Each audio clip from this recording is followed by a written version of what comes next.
yang lainnya. Ma'asyiral muslimin rahimakumullah. Ada ayat di dalam Al-Quran, surat Al-An'am, Allah berfirman, ayat yang ke-33, A'udzu billahi minasyaitonir rajim. Qad na'lamu annahu la yahzunuka alladhina yaqulun fa innahum la yukazzibunak walakinna adh-dhalimina biayatillahi yajhadun. Qad na'lamu, kami sudah tahu wahai Muhammad, innahu la yahzunuka alladhi yaqul, apa-apa yang mereka ucapkan, apa-apa yang mereka komentari, apa-apa yang mereka bully terhadap engkau, la yahzunuka, sungguh membuatmu sedih, sungguh membuatmu beribah hati, sungguh membuatmu terluka. Na'lamu, kami sudah tahu, kata. Fa innahum la yukazzibunaka, sesungguhnya wahai Muhammad, mereka yang membulimu, mereka yang mengomentarimu buruk, mereka yang berkata dusta, menuduhmu pendusta, menuduhmu gila, menuduhmu penyihir, la yukazzibunak, mereka tak mendustakan engkau. Walakinna adh-dhalimina biayatillahi yajhadun, tapi orang-orang zalim itu memang berdusta kepada ayat Allah. Yajhadun, mereka membangkang. Kaum muslimin rahimakumullah, suatu hari Rasulullah sallallahu alaihi wasallam duduk bersedih, menangis, meneteskan air mata, memegang kepalanya. Maka datanglah Jibril alaihi salam menghibur Rasulullah sallallahu alaihi wasallam. Jaa Jibrilu ila Nabi sallallahu alaihi wasallam wa huwa jalisun hazin. Jibril datang kepada Rasulullah ketika beliau sedang duduk berduka, sedih. Faqala lahu ma yahzunuka ya Rasulullah. Jibril bertanya, apa yang membuatmu sedih wahai Rasulullah?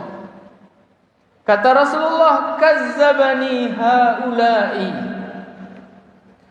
orang-orang itu menganggapku berdusta. Kaum muslimin yang dimuliakan oleh Allah Subhanahu wa taala, ada beda antara kadzaba dengan kazzaba.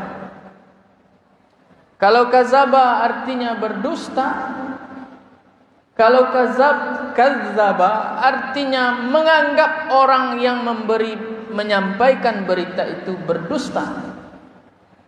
Rasulullah ini dianggap berdusta, padahal sebelum diangkat menjadi Rasul, beliau sudah dilabel dengan Al-Amin.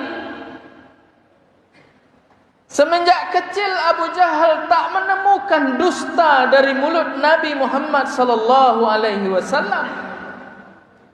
Sejak lahir Abu Lahab sudah tahu tak pernah keluar kata dusta dari anaknya Muhammad sallallahu alaihi wasallam ini. Sejak kecil orang-orang Makkah sudah tahu bahwa tempat menitip yang paling amanah adalah ke rumahnya Muhammad sallallahu alaihi wasallam.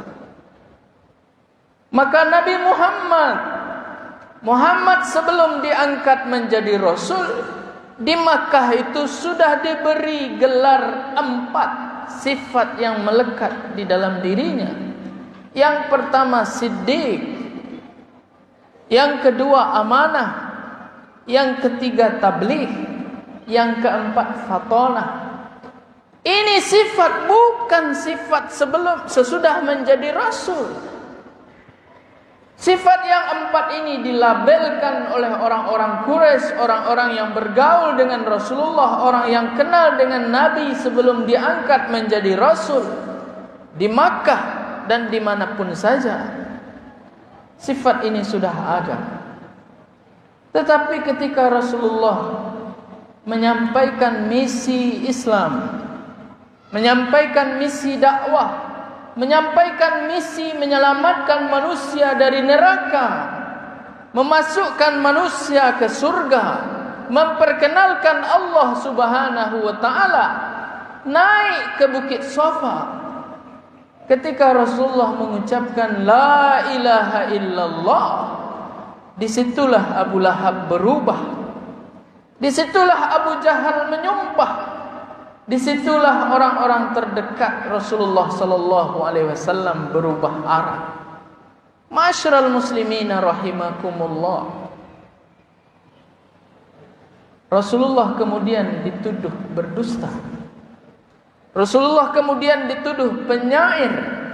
Rasulullah kemudian dituduh penyihir. Rasulullah dituduh kemudian menjadi orang gila. Maka kata Allah, innahu la yahzunuka allazi yaqulun fa innahum la yukazzibunaka walakinna adh-dhalimina biayatillahi yajhadun. Mereka tidak mendustakan engkau wahai Muhammad, tetapi mereka mendustakan ayat-ayat Allah. Ada salah seorang Quraisy bernama Akhnas. Di perang Badar dia berkata kepada Bani Zuhrah, menyampaikan berpidato kepada salah satu suku bernama Bani Zuhrah. Kata Akhnas, wahai Bani Zuhrah, jika Muhammad benar, maka kalianlah yang paling berhak untuk membelanya. Jika Muhammad ini berdusta, maka kalian jugalah yang paling berhak untuk membelanya. Minimal karena Muhammad adalah anak dari kaum kalian. Lalu Akhnas ini datang di perang Badar kepada Abu Jahal, mengajak Abu Jahal bertemu 4 mata sebelum terjadi perang Badar. Kata Akhnas, akhbirni an Muhammad. Kata Akhnas kepada Abu Jahal, wahai Abu Jahal, apa komentarmu tentang Muhammad? Asadikun huwa am kazib? Apakah Muhammad ini pendusta atau orang yang jujur atau benar? Maka Abu Jahal menyumpahi Akhnas, waihak, celaka engkau wahai Akhnas, innahu lasadiq. Muhammad ini benar. Abu Jahal dari hati yang paling dalam, dari kejujurannya sebagai seorang pemimpin, di dalam sunyinya mengatakan mengakui bahwa Muhammad ini benar. Lalu Akhnas mengatakan, terus kenapa? Terus mengapa engkau memusuhinya?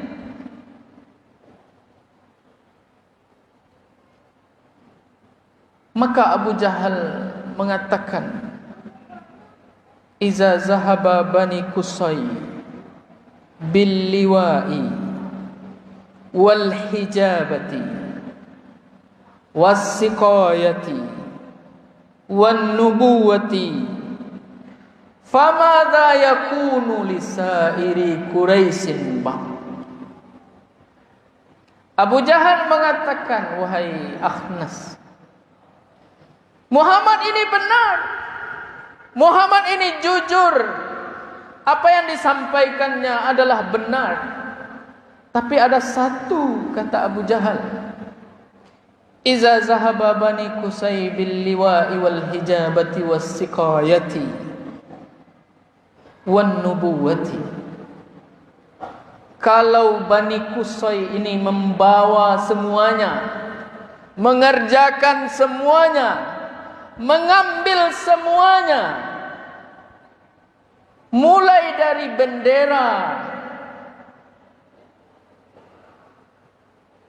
terus memberi minum orang yang pergi haji ke Makkah ini, memegang kunci Ka'bah, dan sekarang kenabian juga dari keturunannya. Famaza li Quraisyin ba'd. Terus apa yang tersisa untuk suku Quraisy yang lain? Wahai Akhnas, Muhammad ini benar, Muhammad ini jujur, apa yang disampaikannya adalah benar. Tapi ada satu yang tak bisa diterima. Kalau keturunan mereka, suku mereka, rumah gadang mereka yang memegang kunci Ka'bah, yang memegang bendera kehormatan kita, memberi minum orang-orang yang pergi haji, kemudian yang terakhir suku dia juga yang memegang kenabian, lalu kita ini mau diletakkan di mana? Harga diri kita mau diletakkan di mana? Kaum muslimin yang dimuliakan oleh Allah, Abu Jahal tak mengingkari kebenaran Nabi Muhammad SAW, tapi kedengkian di dalam hatinya itu yang membuat Abu Jahal ingin membunuhnya. Kedengkian di dalam hatinya yang membuat dia mengumpulkan semua orang petinggi-petinggi Quraisy untuk mensepakati membunuh Muhammad SAW.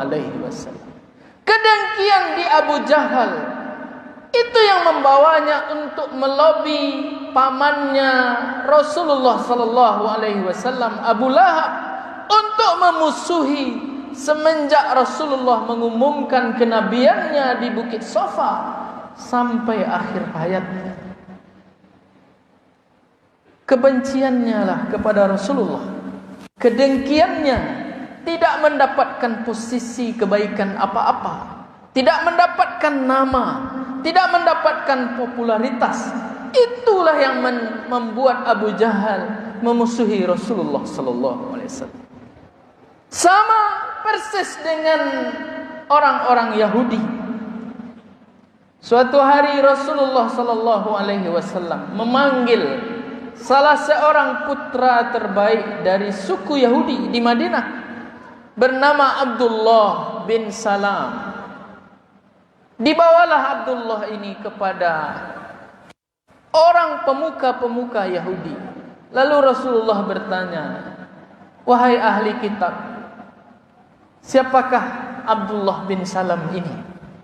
Mereka menjawab spontan, itu adalah putra terbaik kami, anak yang paling cerdas, yang bisa menjadi harapan, tumpuan kami, dia jujur ini dan sebagainya. Memuji-muji Abdullah bin Salam.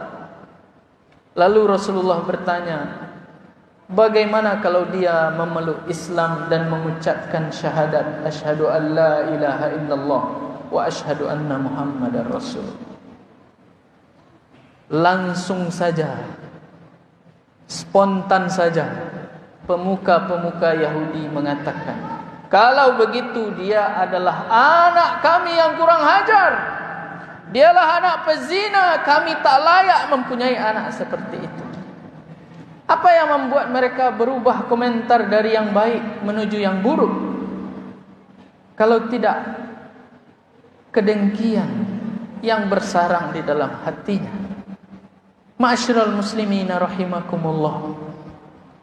Kedengkian-kedengkian itu semuanya diberikan oleh Allah kepada manusia. Dan semua kita punya potensi terhadap kedengkian-kedengkian. Apa yang menjadi kedengkian di tengah masyarakat kita adalah tidak senang melihat orang lain melakukan kebaikan. Pengennya kita, pengennya saya, pengennya suku kita, tapi suku kita tak mampu, diri kita tak mampu. Maka untuk menutup kelemahan itu, kita munculkanlah kedengkian, kita munculkanlah bully, kita munculkanlah komentar-komentar negatif, kita munculkanlah kata-kata, ini orang ria saja, Oh, ini orang tidak ikhlas. Oh, ini orang begini begitu. Segala keburukan kita lempar. Kenapa? Sebenarnya bukan kebaikannya yang kita protes. Yang memprotes adalah ketidakmampuan kita berbuat baik, memunculkan kedengkian, lalu kedengkian itu menghalangi kita untuk bergabung bersama kebaikan.